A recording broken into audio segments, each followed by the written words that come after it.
देखिए, हम शुरुआत से ये बात कह रहे थे कि सरकार किसी की भी हो, कोई भी मुसलमानों की तरक्की नहीं चाहता है।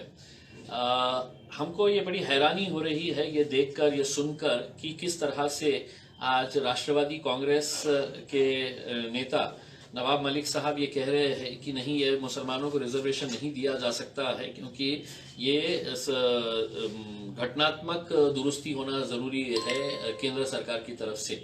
अगर यही बात है तो क्या ये कानून पिछले 2 साल में चेंज हुआ, 5 साल में चेंज हुआ या 10 साल के अंदर चेंज हुआ? ये अगर आप 2014 के अंदर ऑर्डिनेंस लेकर आए थे तो उस वक्त भी वही कानून था।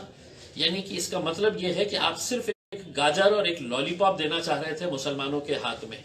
कोई कानून बदला नहीं है, पहले से ही वही कानून था।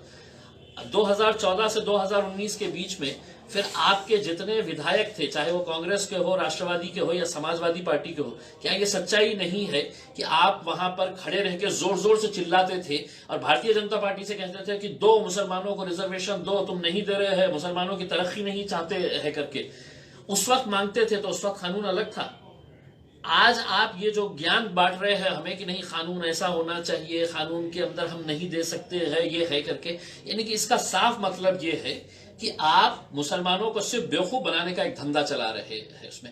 और मैं तमाम मुसलमानों से ये अपील करना चाहूंगा, सियासी तौर के ऊपर आप किसी के साथ भी रहिए, आपको जिसके साथ जाना है जाइए, लेकिन अपने नेताओं से, अपने आकाओं से ये सवाल जरूर करिएगा, ये मुसलमानों का रिजर्वेशन के ताल्लुक से आप पहले क्या कहते थे और आज हमको क्या ज्ञान दे रहे हैं। नई बात, हकीकत यह है कि सरकार अगर चाही तो एक दिन के अंदर मुसलमानों को रिजर्वेशन दे सकती है, क्योंकि हाईकोर्ट से क्लियर हुआ है। हाईकोर्ट ने कहा है कि 5% रिजर्वेशन सिर्फ एजुकेशन के अंदर मिलना चाहिए।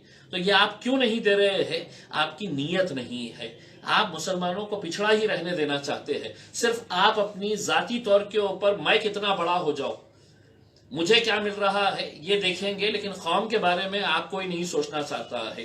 इसलिए अगर दोबारा जब आपकी महफिलों के अंदर शरद पवार साहब आए, अशोक चौहान आए, बाला साहब थोराट आए या कोई भी बड़ा नेता आए, अबू आसिम साहब आए, तो इनसे जरूर पूछिएगा उसमें कि आपको सत्ता प्यारी है, आपको कुर्सी प्यारी है या आपको कौम की तरक्की चाहिए। उसके अंदर मुंह पे उठाकर फेंकिए, मारिएगा उसके अंदर अपना रेजिग्नेशन। ये जितने भी 8-10 मंत्रियां बैठे हुए हैं मुसलमानों के, ये अगर मुंह पे फेंक कर मारेंगे अपने नेताओं के, तो उस दिन देखिएगा कि कैसा भूचाल आता है करके उसमें कर जाते हैं और वहां पर ये